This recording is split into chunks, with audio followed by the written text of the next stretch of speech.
একঘেয়ে মাছের রান্না খেতে খেতে আমরা ভীষণ বোর ফিল করি, তাই আজকে একটা নতুন রেসিপি আপনাদের সাথে শেয়ার করছি। তবে এই রেসিপির নাম কি আমি কিন্তু জানি না।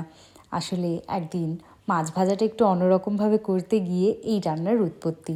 পুরোটা দেখে আপনারাই বলবেন তো কী নাম দেওয়া যায় এটার। চলুন তাহলে ডিটেলসটা শেয়ার করে ফেলি।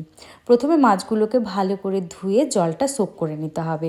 তার উপরে একটা বাটা মশলা দিয়েছি, তাতে আছে আদা, রসুন, পেঁয়াজ, কাঁচা লঙ্কা আর ধনেপাতা পরিমাণ মতো নিয়ে মিহি করে বেটে দিয়ে তার উপরে দিয়েছি নুন, হলুদ, শুকনো লঙ্কার গুঁড়ো, ধনে গুঁড়ো, জিরে গুঁড়ো আর সর্ষের তেল।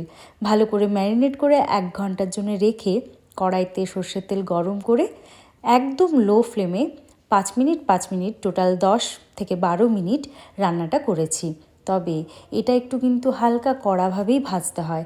যদি গন্ধ থেকে যায় মশলার, তাহলে কিন্তু খেতে ভালো লাগে না। আপনারা এটা স্টার্টার হিসাবেও ব্যবহার করতে পারেন বা গরম ভাতের সাথে ডাল দিয়েও দারুণ লাগে। আমি কথা দিচ্ছি, একবার করে দেখুন, নিরাশ হবেন না। আজকের এই রেসিপিটি আপনাদের কেমন লাগলো অবশ্যই জানাবেন।